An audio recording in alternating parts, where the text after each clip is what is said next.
Here in Nigeria, Ngwom village, one of the numerous communities destroyed in the Boko Haram crisis in Borno State, is experiencing a new dawn as 300 homes situated there have been rebuilt. The UNDP, under its Integrated Community Stabilization of the Northeast Program, is undertaking the project to rebuild Ngwom, located in Mafa local government area of Borno State.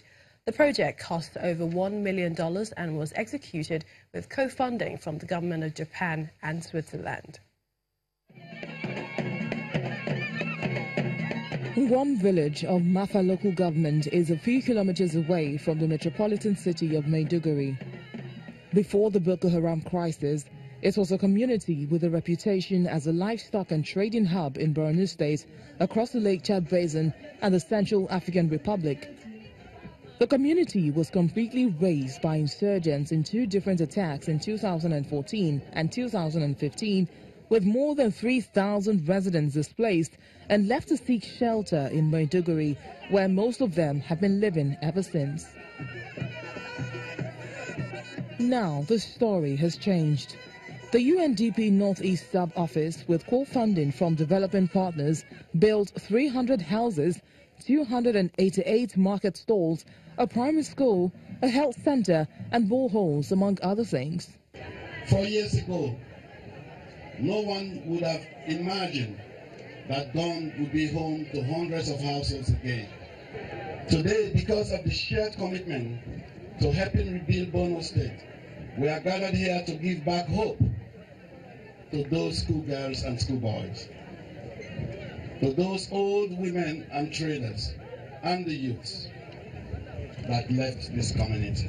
Officials of the Borno State government, through which the project was implemented, are also happy with what the UNDP has done. Governor Kashim Shettima, however, says government will rely on the security ambience before making any move to relocate the IDPs to their homes. We have to look at the security architecture in Ngwom before finally moving the people in. I do not want to dwell much on that security aspect. It's something that has to be discussed in the comfort of my office, not in the full glare of the public. But definitely will take some far-reaching measures to safeguard lives and properties before the people are allowed to come back and pick up the pieces of their lives.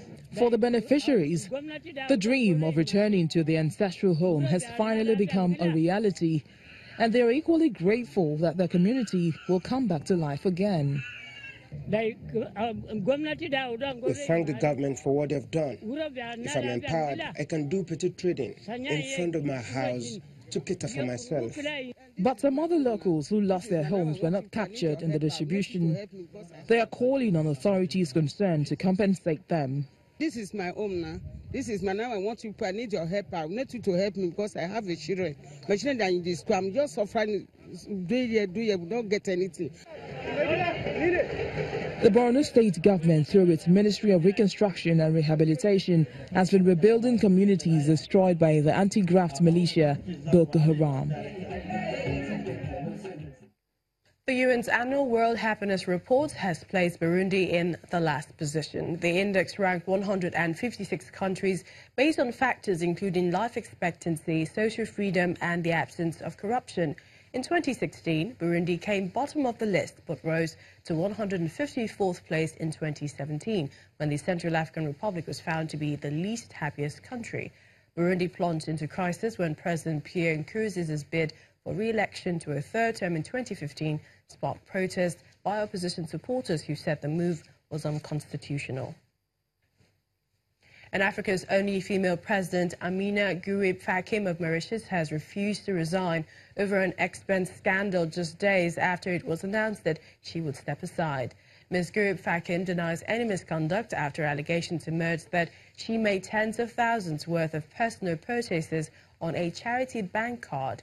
Her office says the purchases were accidental and have been paid back. Earlier, the country's prime minister announced that she would stand down on Monday, but the president's office has now contradicted the statement.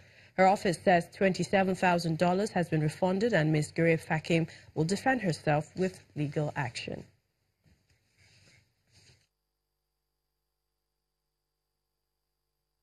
And to South Africa, where its Elliot police unit, the Hawk, says it knows the whereabouts of the missing Gupta brothers as the department is monitoring them and also working with Interpol. Yesterday, the country's parliament announced it was going to subpoena the three Gupta brothers, Ajay, Atu and Rajesh, to appear before its inquiry into state capture. They are alleged to have had undue influence on former President Jacob Zuma's government, a claim that both parties deny. The trio's whereabouts are currently unknown, though South African police have warrants out for their arrest. Parliament has also subpoenaed the former chairwoman of South African Airways, Duduzane Myi, and former President Zuma's son, Duduzane Zuma. Still to come on Network Africa, the UN once again appeals for urgent aid as millions face starvation in South Sudan. Do stay with us.